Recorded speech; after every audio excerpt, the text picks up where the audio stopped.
दूसरी हमारी ये भी राजस्थान सरकार से मांग है कि आरपीएस चेक का स्ट्रक्चर और फंक्शनल रिफॉर्म्स होना चाहिए। ये इनकी जायज मांग है।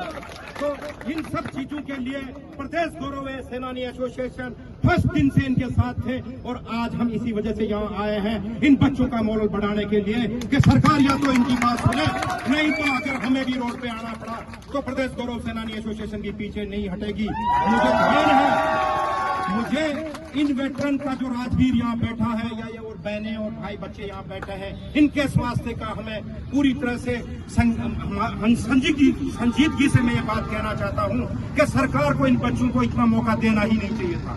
इनकी बात को तो जायज वे में अब तक मान लेना चाहिए था। और ये अपने संवैधानिक हक की बात कर रहे हैं।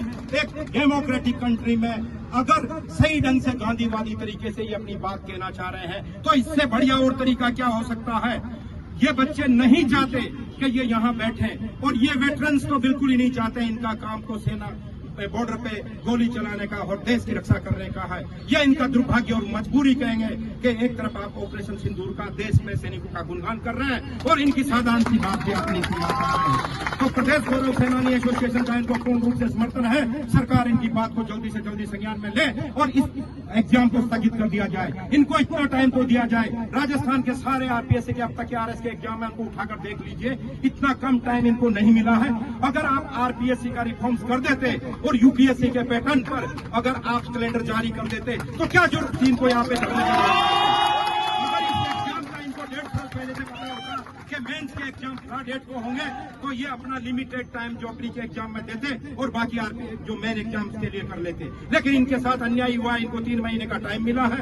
तो सरकार इस बात को बिल्कुल मतलब धैर्य से इनकी बात सुने और सरकार की ये प्राइम ड्यूटी भी बनती है कि वो इनकी बात को सुने और इस एग्जाम को स्थगित किया जाए। मैं इतना ही कहना चाहता हूँ। जय हिंद।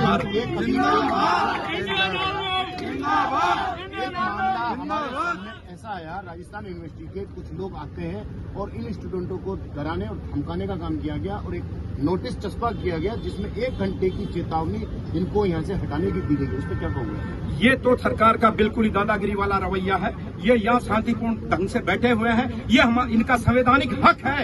ये अपनी मांग संवैधानिक हक के मुताबिक मांग सकते हैं। उसमें ये क्या गुनाह कर रहे हैं? नहीं, इन्होंने तोड़फोड़ की है। ये यहाँ पर बैठे हैं। इनको कोई डराया धमकाया अगर जाता है, कोई भी संस्था ऐसा करती है, वो तो संविधान के खिलाफ है और हमारे संवैधानिक अधिकारों का हनन है। Thank you.